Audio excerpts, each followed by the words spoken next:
What's up, guys? So today we are talking about my beef with Metal Complex. So I ask that you go and watch Metal Complex's video on this topic. I will put it in the description.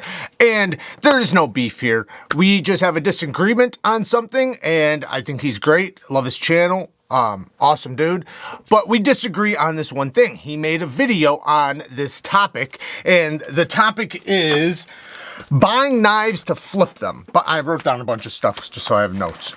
So buying knives to flip them. And he doesn't think that's good. He doesn't think people should buy knives to flip them. And I have a completely different perspective on this. So make sure you go and watch his perspective first and then come back and watch this.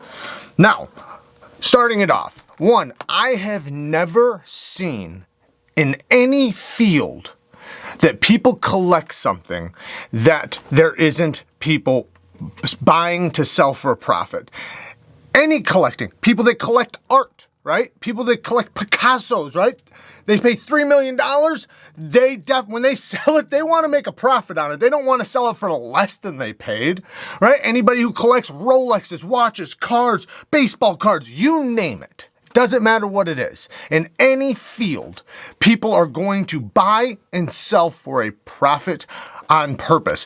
Now, that doesn't mean they don't love the object. That doesn't mean that they're not passionate about it. In many cases, that means that they are. It's just that this is the cost that it will take to pry it from my hand. First off, I have a problem ever telling anybody how to make money. As long as it's not hurting anybody and it's legal, make money however you can. I personally have made money my entire life doing the craziest things. I've done a lot of different things to make money, from buying and selling antiques, cars, jewelry, gold, baseball cards, all kinds of collectibles I've bought and sold and flipped. I've done construction my whole life, worked on houses, done siding, fascia, gutters, roofing, you name it. In construction, I've done it. I've done tree removal, I've done moving, I've done just about everything, dog training.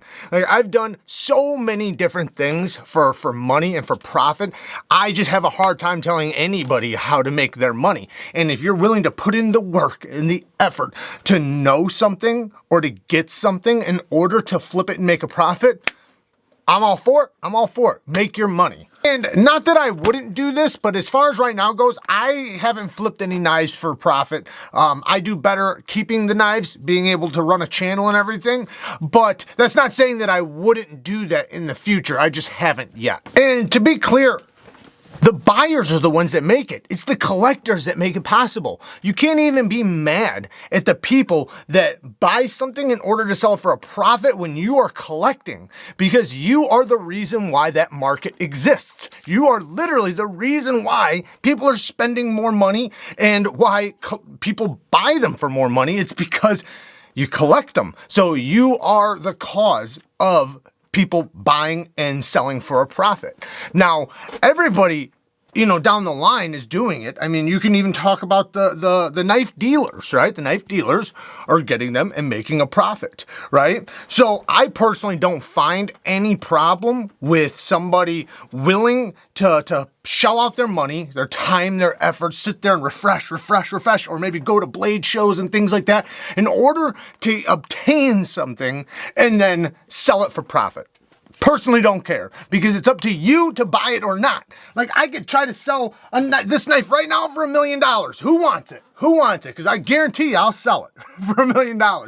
But it's the idiot that puts the $1 million in the pot, that decides whether or not that transaction goes through. You don't have to buy it, right? Now, I know people get upset like, well, I would have bought this to keep it, right? I would have bought this to keep this, and this guy bought it to sell it for $300 more. Okay, well, first off, what cost is too high, right? If somebody buys something and sells it for $10 more, is that a big deal? What about $20 more? What if they went to Blade Show, right, and spent all their money on travel, missed work, did all these things to obtain the new Microtech, right? And now are trying to sell it for a profit. It's going to be a loss regardless when you consider all the money they spent just to get there and getting everything, right? So how much is too much? At what point does it become like, oh, that's too much?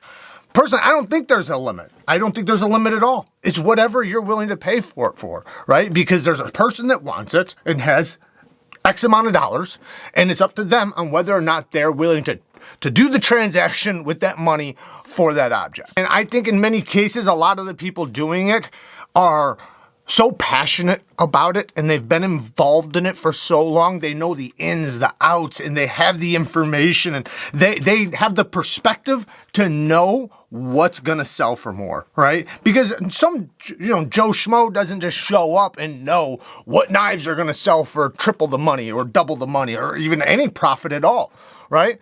You have to kind of know, your way around the community and your way around knives, and then have the funds to even buy it and fund it, right? Like the guys who buy, say, the custom knives and then flip them for $1,000 more. Do I advocate for people to do that? No, but I also don't shame them for doing it because it's on the buyer, whether or not they want to buy it. If my business is flipping stuff, right? Like say that's my business. That's what I do. I flip stuff, whether it's furniture, art, watches, gold, silver, whatever, doesn't matter. I'm a flipper. What's the big deal with me making money, right? Why should I be cut off? And you say, well, you can do that with every other thing in the world except for knives. Don't do it with knives. To me, I have a problem with that. I don't care if you do it with corn. I don't care if you do it with wheat. I don't care if you do it with animals. Well, maybe some animals. All right, maybe animals, it's a big deal. But I don't care what you do it with for the most part, as long as nobody is getting hurt. And like I was saying earlier, and I kind of stopped, only certain knives are going to sell for a certain amount. You have to really know the ins and outs to know what knife is going to actually go for a profit. And in many cases, you're going to be wrong. You will fail at that. So we're not talking about all the losses some of these guys have made, right, that do this. Because let me tell you, from somebody who has flipped things their entire life, you take so many L's, so many losses. It's the very little things that keep you afloat, that you're able to capitalize on and get a profit, and especially at a profit that's even worth the flip itself.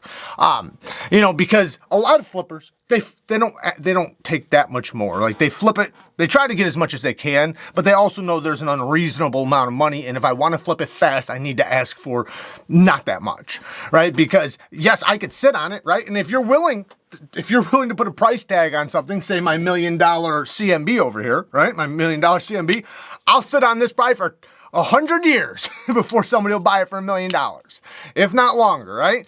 Now, I would have to hang on to this for so long. It would have to be such an antique and a collectible, and at that point, then maybe somebody in the world will pay $1 million for. But after all that time that I've waited and the efforts and everything else, why don't I deserve that $1 million? If I'm willing to wait for that, now maybe it's $300. Well, at what point is a knife worth $300 more than the original asking price? Sometimes that's right away, because to the person that wants it so bad, that knife or that thing is worth more to them than that $300 in their pocket. And I know what we're talking about here isn't necessarily like if it's like legal or anything. We're talking about whether or not it's moral. Like, should you do it?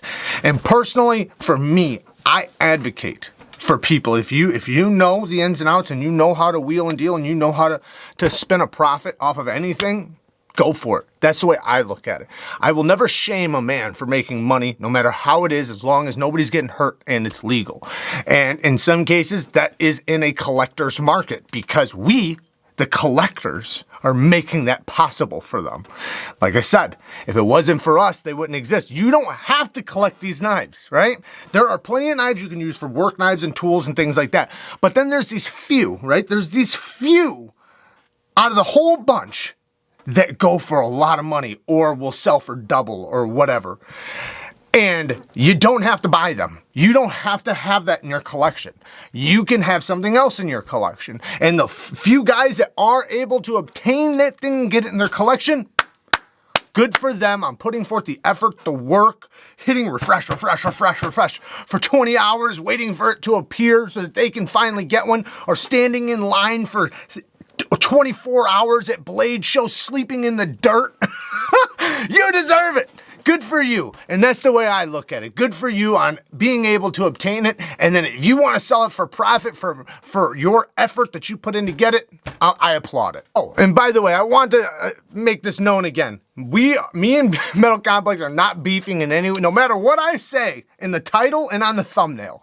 We are not beefing at all. I seen he made a video and I just had a different perspective. That's all this is. I guess all in all I can say is that if you don't like it, don't be involved at all. Don't collect, because anything that's going to be collectible anywhere in the world is going to have a market of collectors, which is the majority that want to make a profit, that would like to sell their prized possession for a little bit more than they paid for it. Now, in some cases, they're going to take a loss, right? Of course, they know it's kind of like the cars, right? Cars, buy a car off a lot, you're already taking a loss if you sell it. However, if you have a collectible 1969 Chevelle that you obtained and restored and done all this stuff, why shouldn't you make a profit? So I guess that's just the way I look at it. Let me know down in the comments what you guys think. Do you guys disagree? You guys agree? I'd love to hear what you guys think. I know it sucks when you struggle to obtain something and somebody else is the lucky one, right? Because there is some luck involved. Of course there is. But there's also a lot of effort. And to me, sometimes I'm not even willing to put in the effort that, say, some other guys are willing to put in, right? And some guys aren't willing to put in the effort I'm willing to put in. And in many cases, those guys are going to have better luck than the guy who's not, right? So I can't be mad at anybody trying to put forth the effort in order to get something and then winds up getting lucky to get it and then flips it for a profit. Go for it. If that's the way you can make money, good for you.